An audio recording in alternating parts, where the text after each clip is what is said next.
សេរីសួស្តីមួម៉ៅច្រើនសេរីរត់ចេញរីករាយវិញសេរីរត់ចូលជាទូទៅយើងឲ្យតម្លៃសេរីសួស្តីទៅលើរឿងល្អរឿងសប្បាយមានលៀបមានជ័យជាដើមតែគួរចងចាំថាផលល្អទាំងនោះកើតឡើងអាស្រ័យហេតុល្អហេតុដែលជាកុសលដែលអ្នកខិតខំប្រព្រឹត្តធ្វើពីមុនមកហេតុនៃសេរីសួស្តីនោះមានដូចជាការសេពគប់ត្រូវការតស៊ូព្យាយាមក្នុងកិច្ចការងារដែលអ្នកធ្វើការរៀនសូត្របង្កើនចំណេះដឹងការចេះគួសមរស់រាយរាក់ទាក់ការចេះចែករំលែកដល់អ្នកលំបាកការចិញ្ចឹមមេត្តាបិតាសេចក្តីអត់ធន់ទឹកចិត្តមេត្តាទឹកចិត្តត្រជាក់ចិត្តធ្ងន់ចិត្តរស់រាយចិត្តឃ្លាវខ្លាជាដើមទាំងនោះគឺជាហេតុដើមនៃសេរីសួស្តីព្រោះសេរីសួស្តីនោះជាឈ្មោះនៃចិត្តល្អចិត្តជាកុសលចិត្តរីករាយជ្រះថ្លានោះឯងអ្នកបានសាងនៅហេតុនៃសេរីសួស្តីនោះសេរីនឹងរត់មករកអ្នកវិញមិនពិបាករត់តាមវាប៉ុន្មានទេឬក៏មិនពិបាកដើរសួរគ្រូហៅពេកដែរ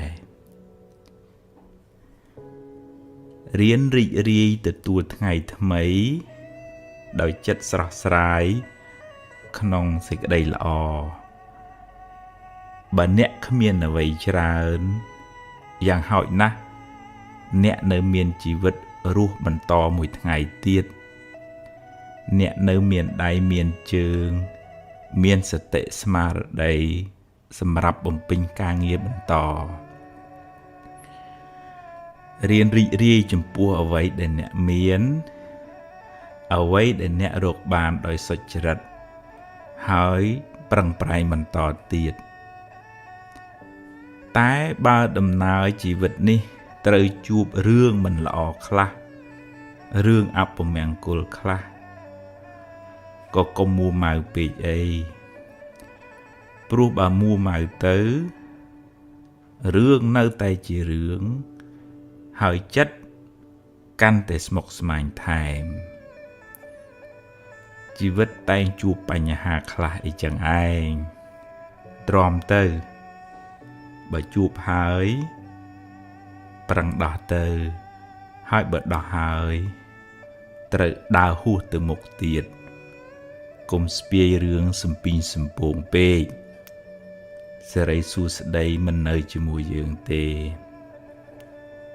ទុកពេលវេលាដែលនៅមានសេសសល់សម្រាប់គិតរឿងថ្មីធ្វើការងារថ្មីសាងបុណ្យថ្មីដើម្បីបានសេរីសួស្តីថ្មី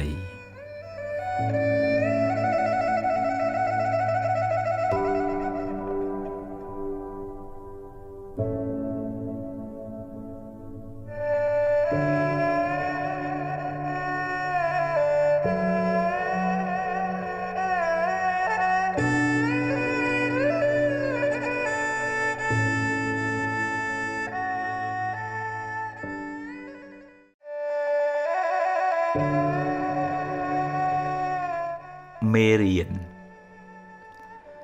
អាចថាមានពេលខ្លះអ្នកគិតមិនបានគ្រប់ជ្រុងជ្រោយហើយក៏និយាយជ្រុលជ្រួសឬសម្រេចចិត្តខុសដែលនាំឲ្យខូចខាតប្រយោជន៍ឬបាត់បង់ទ្រព្យធនជាដើមសូមកុំស្ដីបន្ទោសខ្លួនឯងច្រើនពេកអីដំណើរជីវិតតែងមានខុសខ្លះអីចឹងឯងគ្មានអ្នកណាម្នាក់បានល្អ 100% ទេ អាយុនៅក្មេងចិត្តគំនិតក៏នៅក្មេងខ្ចីធ្វើឲ្យអ្នកឆាប់ឆេវឆាវហើយគិតខ្លីវាជាដំណើរធម្មតានៃការវិវត្តផ្នែកខួរក្បាលនិងចិត្តគំនិតបើខុសឆ្គងសូមការអនុគ្រោះលើកលែងពីគេទៅកុំខ្មាស់អៀនអីរួចហើយងើបឡើងបន្តដំណើរទៅមុខទៀតផ្ដល់ឱកាសឲ្យខ្លួនឯងជាលើកទី2ក្មេងធ្លាប់ដួលរាប់សិបដងទម្រាំចេះដើរចាត់ទុកកំហុសខុសឆ្គងនិងបរាជ័យទាំងនោះថាជាមេរៀនជាបទពិសោធន៍សម្រាប់ការសម្រេចចិត្តឲ្យបានត្រឹមត្រូវនៅថ្ងៃក្រោយរឿងមិនល្អធ្វើឲ្យអ្នកឈឺចាប់តែវាជួយអ្នកឲ្យមើលឃើញបញ្ហាបានច្បាស់ជាងមុនស្គាល់មនុស្សបានប្រកបជាងមុនអង្គុលីមៀលផុងខ្លួនធ្វើខុសដើរសម្លាប់មនុស្សរាប់រយរាប់ពាន់នាក់តែចុងក្រោយបានតាំងចិត្តកែខ្លួនបួសជាបព្វជិតហើយបានត្រាស់ជាព្រះអរហន្តបានជាសាវកដ៏ឆ្នើមរបស់ព្រះពុទ្ធជាម្ចាស់ទៀតផងអ្នកបានធ្វើកំហុសពីមុនមកហើយចេះកែប្រែខ្លួនព្រះពុទ្ធជាម្ចាស់ទ្រង់សរសើរថាជាបណ្ឌិតជីវិតបានភ្លឺត្រចះត្រចង់ឧបមាដូចជាព្រះច័ន្ទបានចេញផុតពីពពកដូច្នោះឯង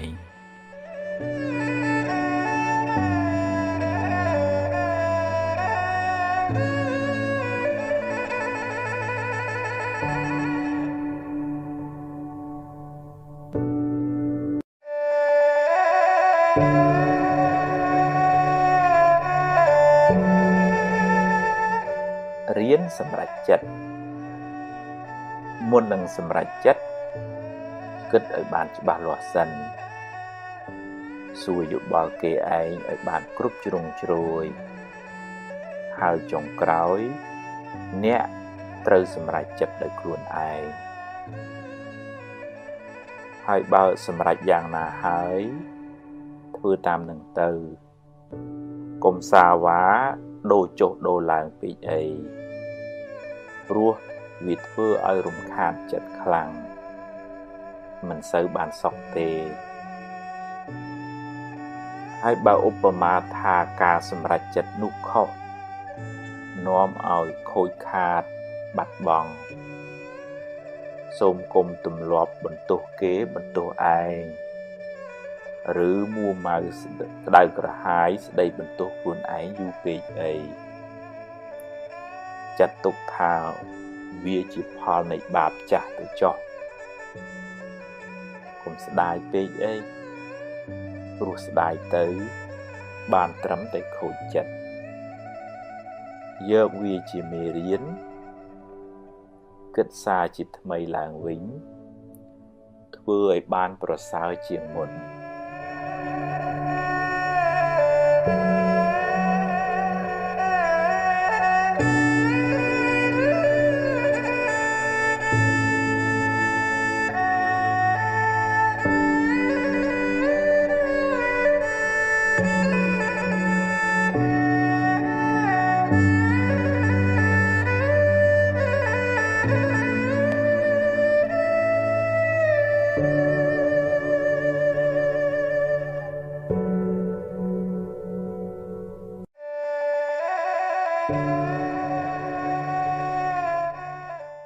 ហួសហើយ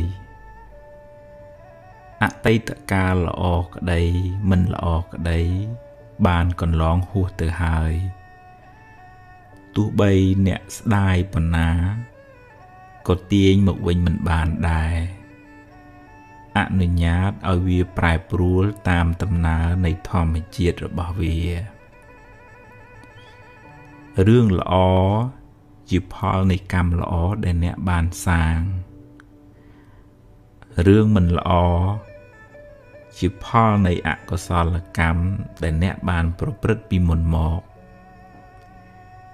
ជីវិតរបស់មនុស្សម្នាក់ប្រព្រឹត្តទៅតាមកម្លាំងកម្មដែលខ្លួនបានធ្វើពីអតីតផងកម្មក្នុងពេលបច្ចុប្បន្នផងអ្នកមិនអាចរត់គេចពីផលនៃកម្មបានឡើយរឿងខ្លះកើតឡើងហួសពីការស្មានរបស់អ្នកហើយអ្នកគ្មានសមត្ថភាពទៅបង្គាប់បញ្ជារឿងខាងក្រៅបានទាំងស្រុងទេកម្លាំងអ្វីស្មើដោយកម្លាំងកម្មមិនមានឡើយណដ្ឋិកម្មੰសមੰពលំបើមានហេតុគ្រប់គ្រាន់រឿងនឹងកើតឡើងអ្វីមិនមែនជារឿងចៃដន្យទេបើអ្នកបានជួបរឿងមិនល្អហើយអ្នកកើតចិត្តមូម៉ៅក្តៅក្រហាយអ្នកបានបង្កើនទុក្ខនោះឲ្យមានទម្ងន់ទ្វេដងរឿងក៏អាក្រក់ចិត្តក៏មូម៉ៅទុក្ខទាំងកាយទុក្ខទាំងចិត្តណាស់ហើយចុះ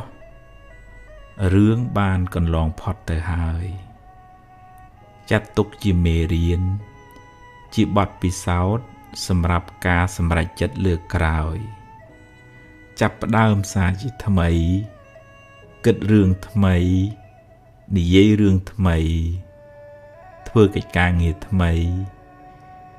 លទ្ធផលក៏បានថ្មីដែរអតីតកាលមិនមែនជាផ្ទះសម្រាប់អ្នកនៅទេវាគ្រាន់តែជាស្រមោលទេតើតែបើរឿងអតីតកាលនោះជារឿងល្អជារឿងបុណ្យកុសលអ្នកអាចចងចាំនិងរំលឹករំលើកដល់អំពើល្អនោះរឿយដើម្បីឲ្យចិត្តបានរីករាយម្ដងទៀតបានបុណ្យម្ដងទៀត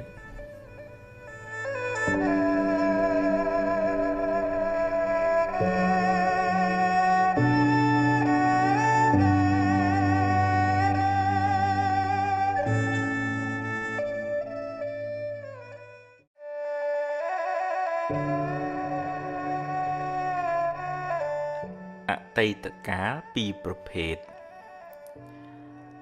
អតីតកាលខ្លះល្អអតីតកាលខ្លះមិនល្អទេជារឿងធម្មតាសម្រាប់ជីវិតមនុស្សម្នាក់ហើយអតីតកាលទាំងពីរនោះបានរលត់បាត់ទៅហើយអ្នកមិនអាចបកក្រោយ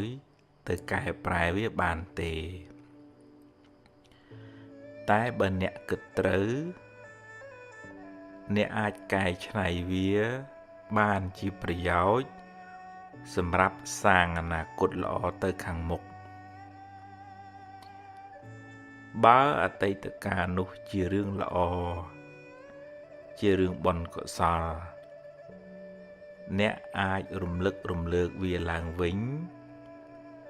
ដើម្បីឲ្យចិត្តបានជ្រះថ្លាម្ដងទៀតបានសប្បាយចិត្តម្ដងទៀតអ្នកក៏ឈ្មោះថាបានធ្វើបុណ្យម្ដងទៀតដែរដែលនៅក្នុងធម៌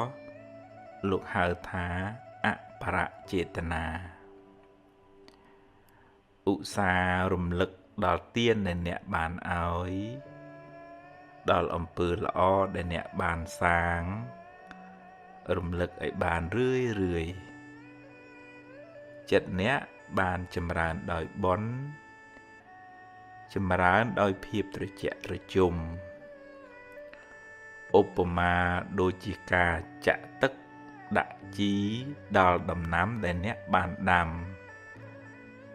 ដំណាំនោះនឹងផ្ដល់ផលកាន់តែច្រើនឡើង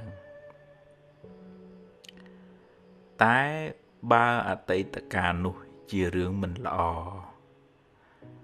ជារឿងអកុសលចាត់ទុកថាវាជាផលបាបចាស់ទៅចោះយកវាជាមេរៀនជាមូលដ្ឋាននៃការប្រុងប្រយ័ត្នលើក្រោយហើយអនុញ្ញាតឲ្យវាកន្លងហួសទៅកុំស្ដាយអីព្រោះបើស្ដាយទៅក៏មិនអាចកែប្រែអ្វីបានដដែលហើយបើអ្នករំលឹករំលើកវាញឹកញាប់ពេកវាមានតែនាំឲ្យចិត្តអ្នកក្តៅក្រហាយប៉ុណ្ណោះ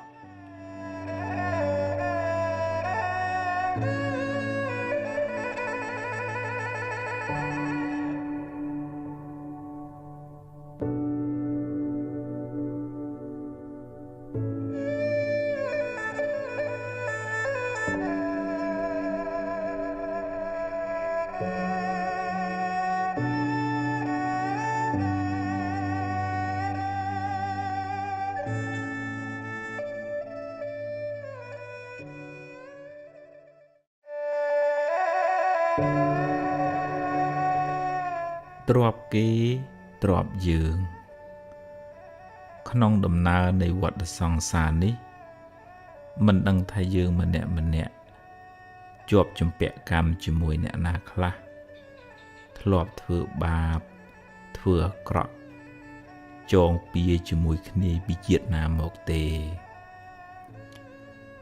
កំហឹងគំនុំស្អប់ចងអាឃាតគ្នាឬបាបកម្មណាមួយសុទ្ធតែនាំឲ្យមានពៀវេរាកំណើតវិលវល់អន្ទូលទៅមកដល់ពេលណាមួយកម្មនោះនឹងវិលមករកអ្នកវិញពេលកម្មចាស់ឲ្យផលអ្នកក៏ត្រូវជួបរឿងមិនល្អព្រាត់ប្រាសឬខាតលងចុងទៅអ្នកធ្វើបាបកម្មអាក្រក់តែម្ដងទេតែពេលកម្មឲ្យផលមិនមែនឲ្យតែម្ដងទេត្រូវឲ្យការគេថែមទៀតត្រូវទទួលផលកម្មនោះច្រើនដងឬច្រើនជាតិដោយសារចេតនាក្នុងការធ្វើកម្មនោះច្រើនដែរគឺចេតនាមុនពេលធ្វើលោកហៅថាបុព្វចេតនាចេតនាពេលកំពុងធ្វើលោកហៅថាមញ្ញនចេតនានិងចេតនាដែលអ្នកធ្វើឲ្យសប្បាយក្នុងការធ្វើបាបនោះលោកហៅថាអបរចេតនាពេលធ្វើអាក្រក់អ្នកខ្លះសប្បាយណាស់ព្រោះវានាំឲ្យបានទ្រព្យធនបានលៀបបានយសឬឈ្នះគេដោយទង្វើអាក្រក់របស់ខ្លួនតែកុំភ្លេចថាការធ្វើបាបនោះមានឧបមាដូចជាការផឹកទឹកឃ្មុំដែលលាយដោយថ្នាំពិសដូច្នោះឯងឆ្ងាញ់ពីដំបូងតែចុងក្រោយត្រូវពុលស្លាប់យ៉ាងណាមិញទ្រព្យរកដោយការបៀតបៀនអ្នកដទៃជាទ្រព្យក្តៅក្រហាយជាទ្រព្យមានពៀមិនសុខកាយមិនសុខចិត្តឡើយហើយជាប់ពៀវរាវែងឆ្ងាយក្នុងជីវិតបច្ចុប្បន្ននេះផងក្នុងអនាគតជាតិផងបាបកម្មនោះនឹងតាមលងបន្លាចអ្នករហូតដល់ថ្ងៃស្លាប់យើងគ្រប់គ្នាគួរខ្លាចបាបខ្លាចអំពើអាក្រក់មិនគួរចាញ់បោកវាមិនគួរឲ្យវាដឹកមុខហើយទៅប្រព្រឹត្តអាក្រក់ឡើយព្រោះអំពើបាបនោះនឹងនាំទុក្ខមកខ្លួនយើងវិញបាបវានាំឲ្យយើងសប្បាយក្នុងរយៈពេលខ្លីតែត្រូវរងទុក្ខក្នុងរយៈពេលវែងគួរមានស្មារតីប្រឹងរកទ្រព្យដោយសុចរិតមិនបៀតបៀន មិនប៉ះពាល់ទ្រព្យអ្នកណាឡើយបានតិចបានច្រើនជាទ្រព្យត្រជាក់ជាទ្រព្យពរជ័យអ្នករស់នៅដោយសេចក្តីសុខមិនផិតភ័យមិនតក់ស្លុតក្នុងចិត្តឡើយព្រោះគ្មានអំពើបាបមកតាមលងបន្លាចអ្នក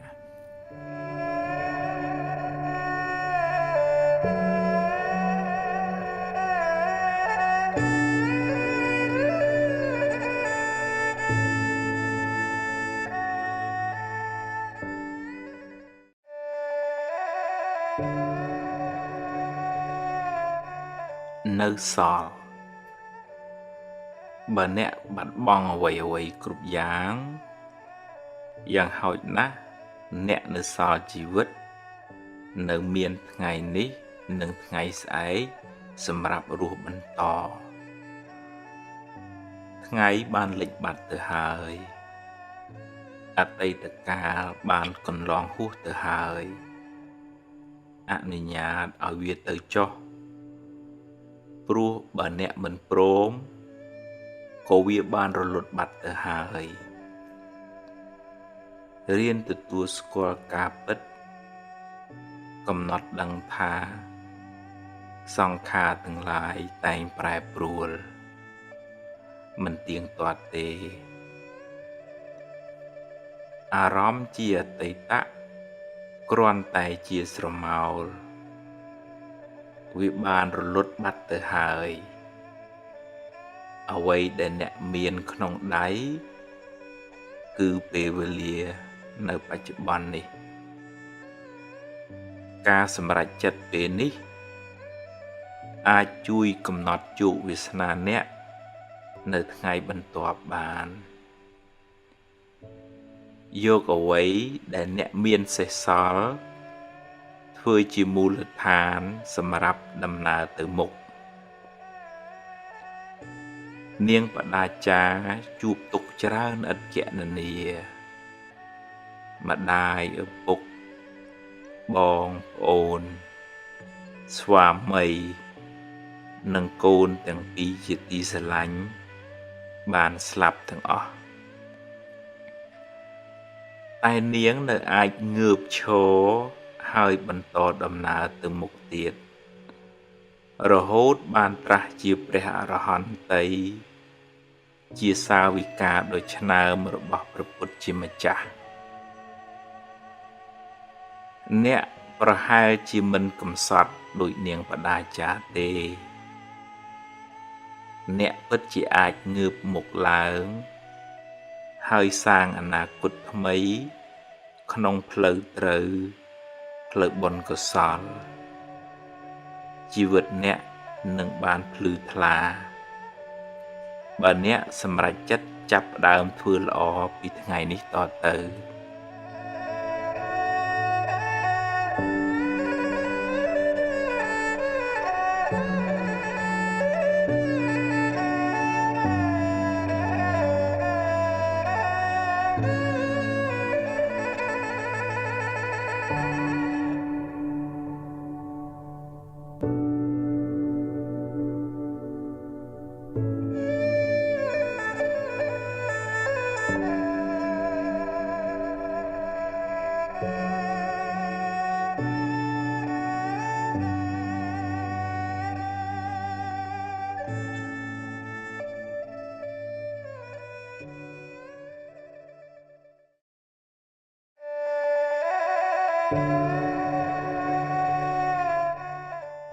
បាបចាស់បុណ្យថ្មី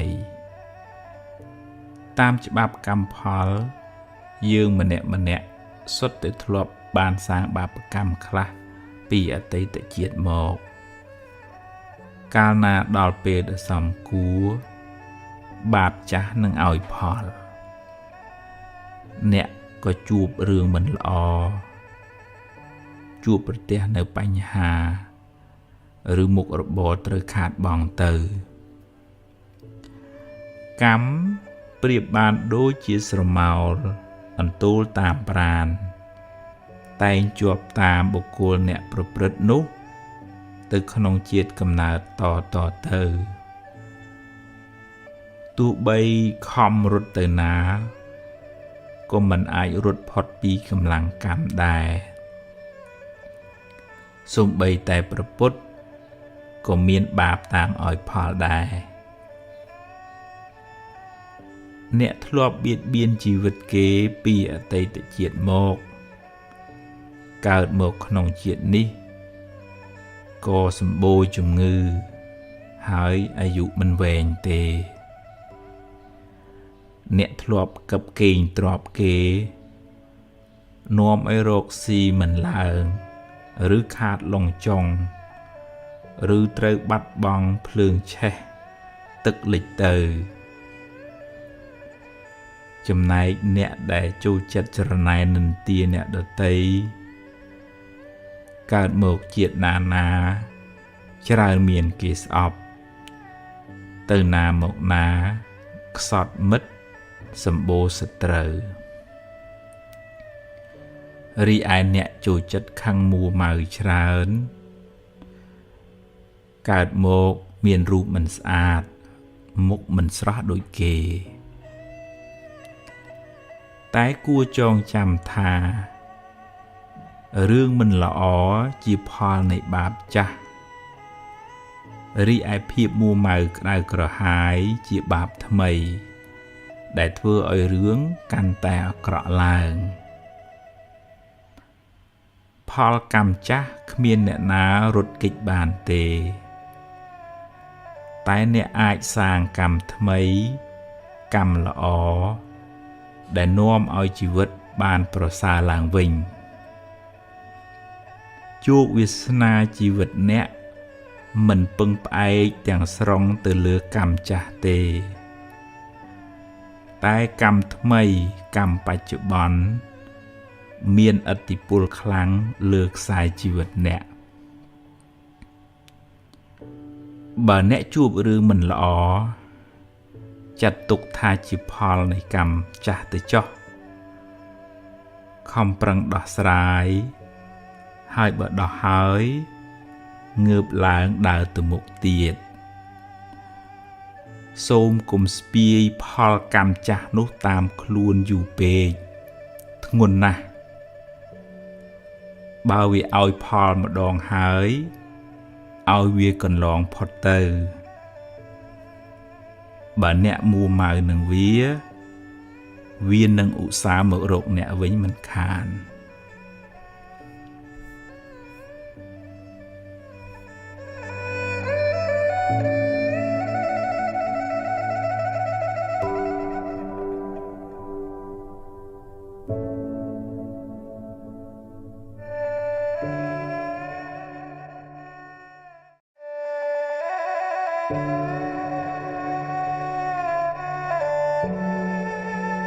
បើឃើញគេធ្វើបានល្អ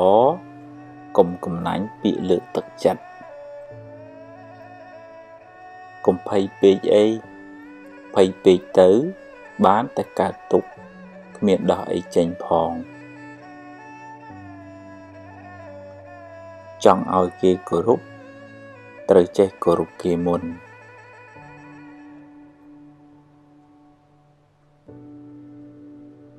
កុំសូវនិយាយរឿងមួម៉ៅពេកខាតពេលផងខូចចិត្តផងហើយបាបទៀត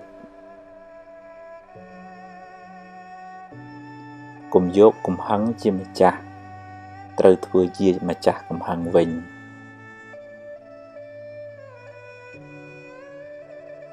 កុំហូបច្រើនពេកនាំឲ្យឈឺច្រើនខ្ជិលដូចជ្រូកអាយុខ្លីឆាប់ស្លាប់បើមានរឿង100ឲ្យអ្នកយំអ្នកមានហេតុផល1000សម្រាប់ញញឹមរួចបន្តដំណើរទៅមុខទៀតមានជួបមានព្រាត់ជារឿងធម្មតាកុំកើតទុក្ខពេកកុំរវើរវាយច្រើនពេកគិតមួយណាឲ្យប្រកបជាមួយនឹងទើបមិនសូវស្មុគស្មាញពេលម៉ែឪស្លាប់មិនមែនទាល់តែយំទើបឈ្មោះថាស្រឡាញ់ម៉ែឪទេ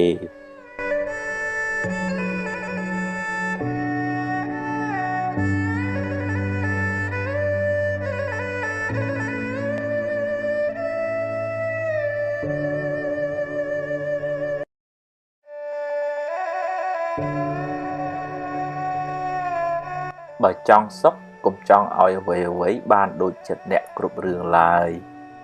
រៀនព្រមខ្លះទៅទំនិញអាចរកទិញបានតែពេលវេលាទិញមិនបានទេរៀនប្រើវាឲ្យបានប្រយោជន៍ច្រើនសន្សំទ្រព្យផងសន្សំធម៌ផងទើបជីវិតបានសុខច្រើន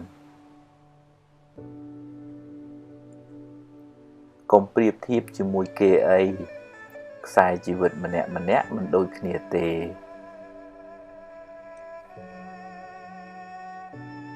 កុំចង់តែបានពីគេពេករៀនឲ្យខ្លះផងគេមិនចូលចិត្តមនុស្សកំណាញ់ទេអ្នកមិនអាចធ្វើផែនដីឲ្យរាបស្មើដូចកន្ទេលទេអ្នកមិនអាចឲ្យគេគិតដូចអ្នកគ្រប់រឿងទេកុំត្រចៀកសកុំលួតតាមគេចាក់ចាំច្បាស់សិនសឹមស្ដីថាទើបមិនសូវមានកំហុសសង្ឃឹមខ្លាំង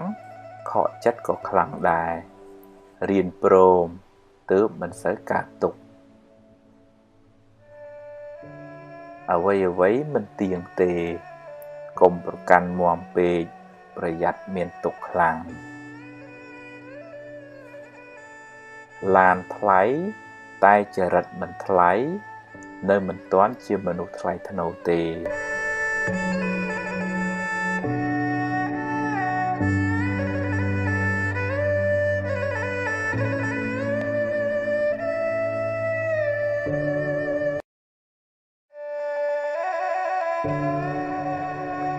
យកឈ្នះកំហឹងក្នុងចិត្តអ្នកប្រសើរជាងឈ្នះគេដោយកំហឹង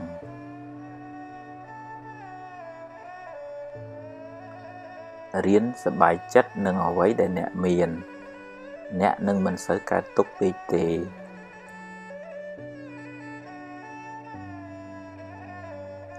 ជីវិតតែមានបញ្ហា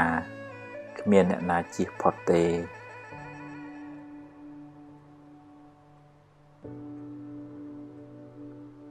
ធ្វើទានជួយសង្គ្រោះអ្នកដទៃបានបុណ្យផងបានការស្រឡាញ់រាប់អានផងដាំពូជជាអ្នកមានទ្រព្យសម្បត្តិច្រើនផងទម្លាប់ចិត្តឲ្យគិតរឿងល្អរឿងត្រូវជីវិតមិនសូវមានទុក្ខទេផ្ទះជាជំរកកាយគុណធម៌ទាំងឡាយជាជំរកចិត្ត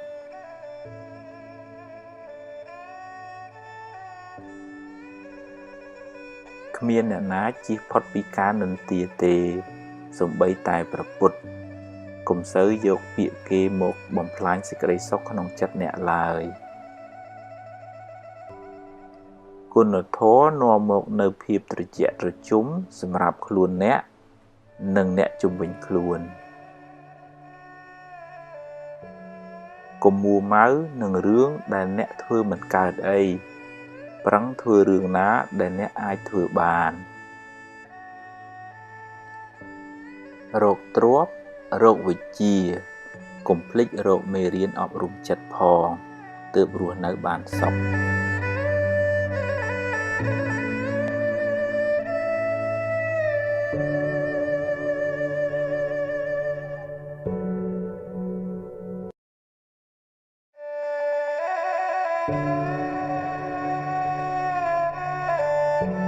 កុំយកមុខយកមាត់តែម្នាក់ឯងចែកគេខ្លះទៅទើបធ្វើការជាមួយគ្នាបានយូរកុំទម្លាប់បន្តបង្អាប់គេហើយលើកសរសើរខ្លួនឯងគេមិនចូលចិត្តទេរាប់អានមិត្តភក្តិត្រូវតែហ៊ានលះបង់ខ្លះទើបរាប់អានបានយូរ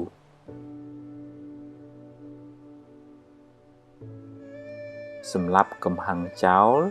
ទើបរស់នៅបានសុខ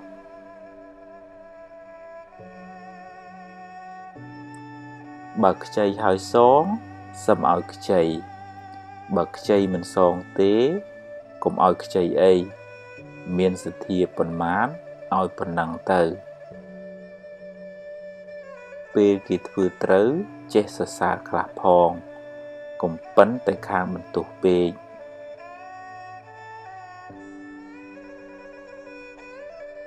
ទំនុកបំរុងឪពុកម្ដាយអ្នកឲ្យអស់ពីចិត្តទៅកុំចាំពេលគាត់ស្លាប់បានយំមិនប្រសើរទេចេះទទួលខុសខ្លះផងកុំប៉ិនតែខាងចង្អុលមុខគេពេកគេមិនចង់ធ្វើការជាមួយទេវាសនាមនុស្សមិនដូចគ្នាទេគេមិនដូចយើងយើងមិនដូចគេកុំប្រៀបធៀបគ្នាអីទម្លាប់អានស្ដាប់មេរៀនអប់រំចិត្តឲ្យបានច្រើនទើបជីវិតបានសុខ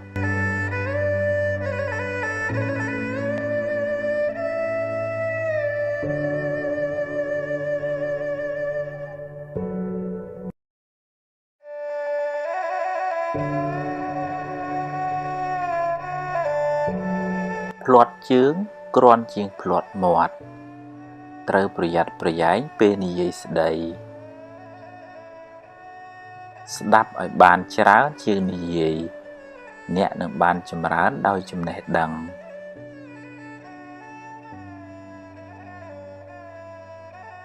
បើអ្នកអាចគ្រប់គ្រងខ្លួនឯងបានមិនយូរទេអ្នកនឹងអាចគ្រប់គ្រងគេបានមិនខានរូបស្អាត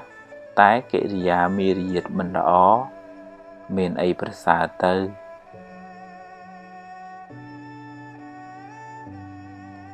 សន្សំភ្លើងបានក្តៅសន្សំខឹងបានទុក្ខសន្សំធម៌បានត្រជាក់ចិត្តស្រឡាញ់រាប់អានមនុស្សគ្រប់គ្នាតែមិនអាចទុកចិត្តគ្រប់គ្នាបានទេ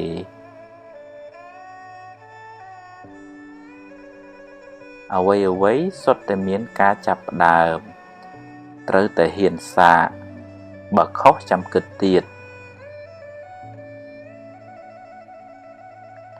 បើមិនចង់ឲ្យគេនិយាយដើមអ្នកទេអ្នកកុំចូលចិត្តនិយាយដើមគេពេកនិយាយរឿងអាក្រក់ច្រើនមានន័យថាចិត្តអ្នកសម្បូរធាតុអាក្រក់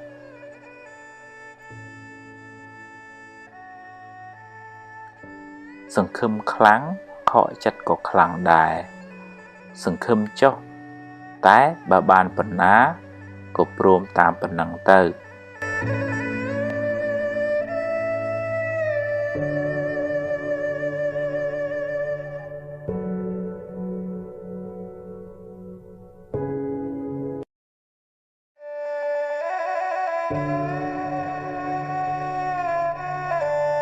បើខុសកុំពីបជ្រាយដាក់គេអីតែត្រូវយកជាមេរៀនសម្រាប់ខ្លួនអ្នកបើអ្នកចង់ចាប់កំហុសគេអ្នកនឹងរកបានដោយងាយតែវាមិនមែនជាកិច្ចការចាំបាច់របស់អ្នកទេមនុស្សមានអំណត់ជាមនុស្សមានអំណាចមិនសូវមានកំហុសហើយអាចដឹកនាំគេបានទៀត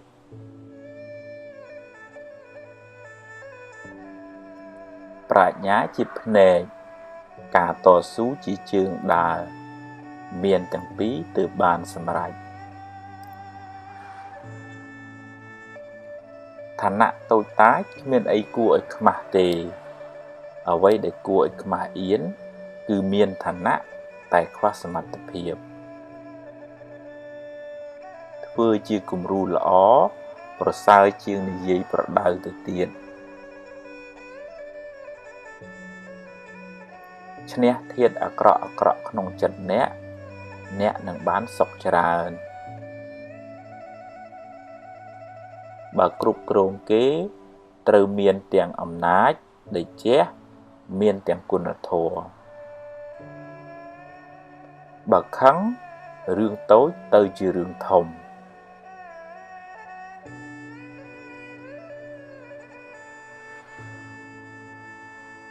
មានទ្រព្យតែចិត្តមួម៉ៅច្រើនក៏មិនសូវបានសុខដែរ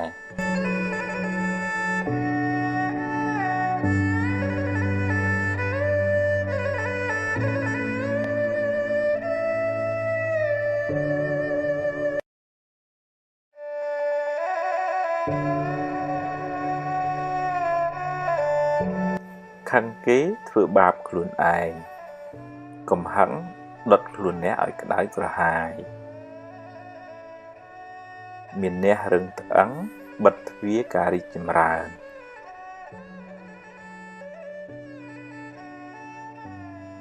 កុំបណ្ដោយឲ្យអកុសលដឹកនាំជីវិតអ្នកឡើយ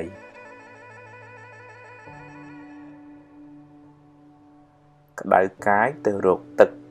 ក្តៅចិត្តទៅរកធម៌អន់ចិត្ត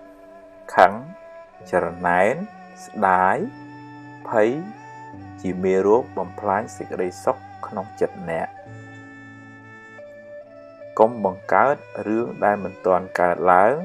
ហើយដេកកើតទុកឡើយ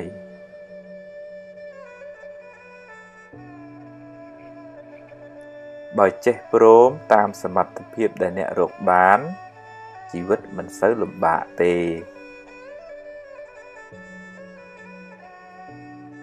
តាមដានចិត្តអ្នកជានិច្ច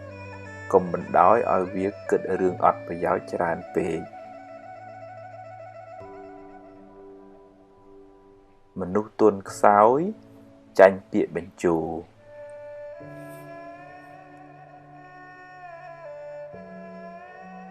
គ្រប់គ្នាសុទ្ធតែចង់បានសុខ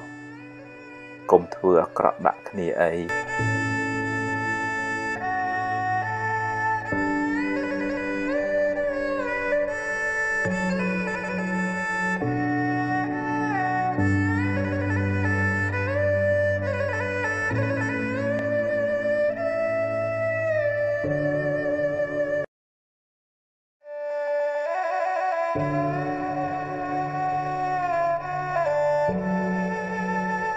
កុំគ្រាន់តែចង់អួតគេ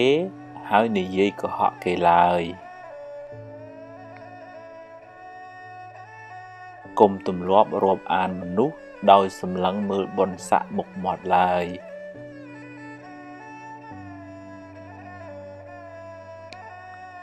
ឆ្លោះច្រើនស្អប់ច្រើន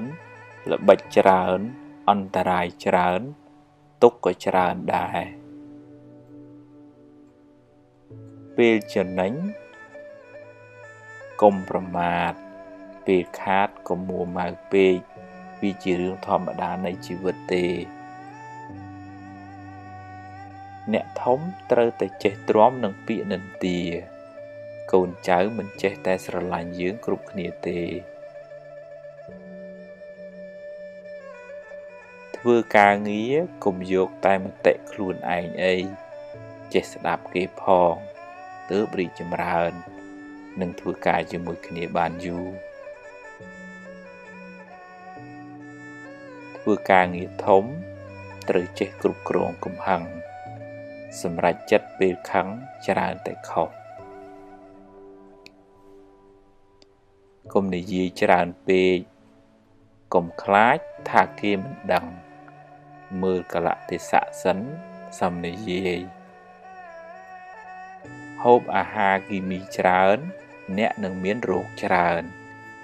គិតរឿងស្មុគស្មាញច្រើនអ្នកនឹងកើតទុក្ខច្រើនបើយើងជួយគេអស់លទ្ធភាពហើយតែនៅតែជួយមិនបានអ្នកត្រូវចេះព្រមមិនដូច្នោះទេអ្នកនឹងមានទុក្ខមិនខាន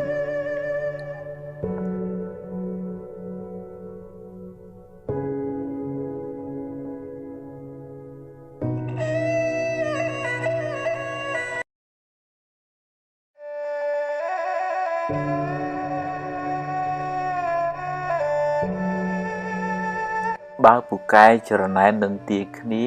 ការងារមិនចម្រើនទេបើគេខឹងអ្នកហើយអ្នកខឹងគេវិញឧបមាដូចបាចលាមកដាក់គ្នារកទ្រព្យនិងរៀនធម៌ត្រូវទៅព្រមគ្នាទើបជីវិតមិនសូវក្តៅក្រហាយធ្វើតែអត់និយាយប្រសើរជាងនិយាយតែអត់ធ្វើ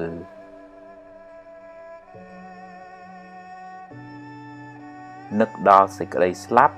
មិនមែនជារឿងអពមង្គលទេតែគឺជាការដាស់តឿនខ្លួនឯងកុំឲ្យមានសេចក្តីប្រមាទ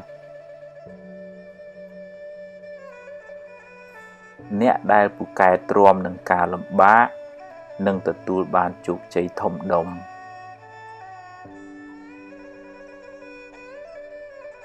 ខ្សឹបពីអន់ប្រាប់ខ្លួនឯង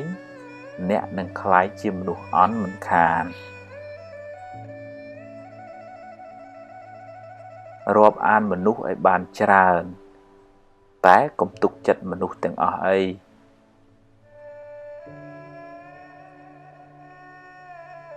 ការចេះដឹងគុណជាលក្ខណៈរបស់មនុស្សល្អ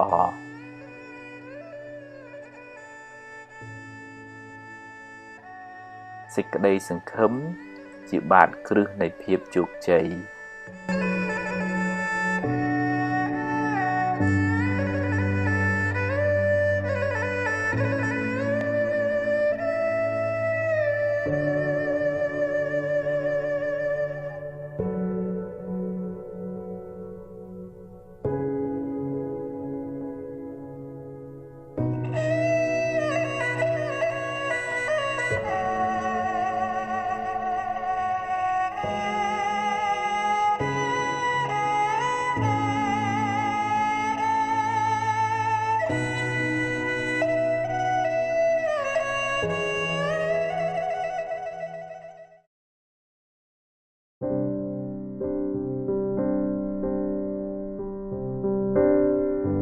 តាមមួយថ្ងៃ24ម៉ោងវាមាន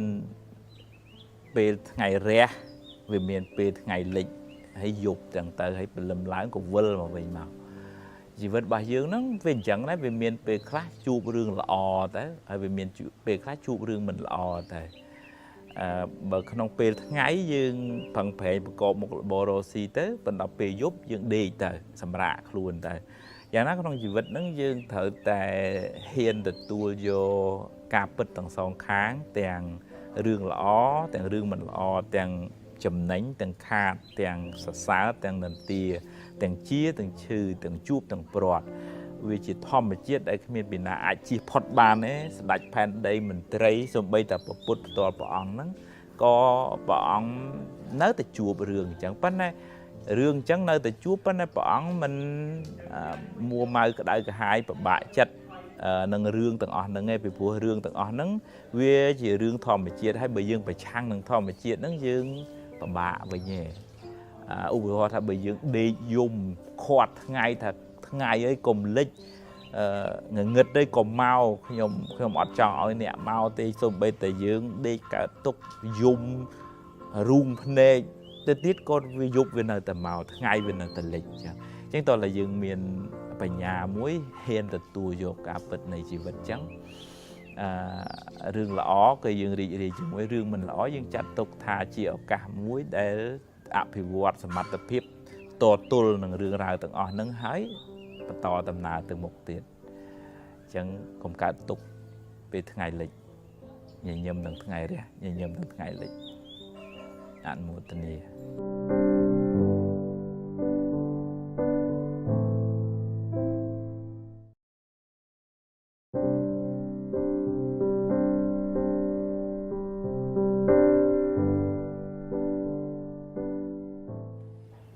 សម័យណាក៏មនុស្សមានទុក្ខដែរ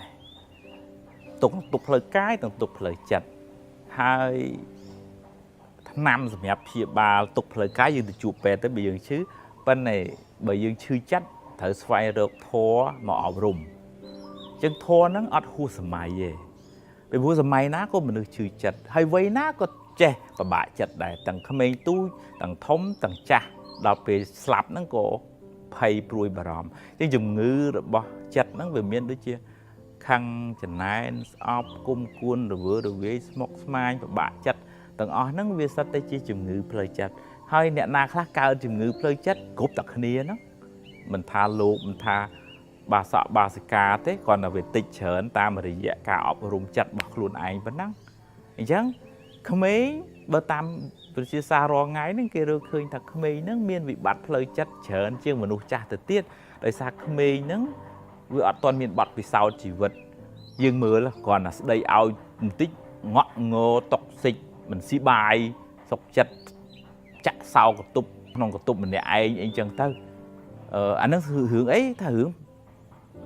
bị bắt hơi chặt đấy nâng trừ chặt đấy nâng vì mẹ bị bắt hơi chân to là chuột đấy mẹ này chứ mà phép chọn trong tiền ròm bột bò sắt ở vua thà mình nuôi nà cả đói sờ mày nà cả đói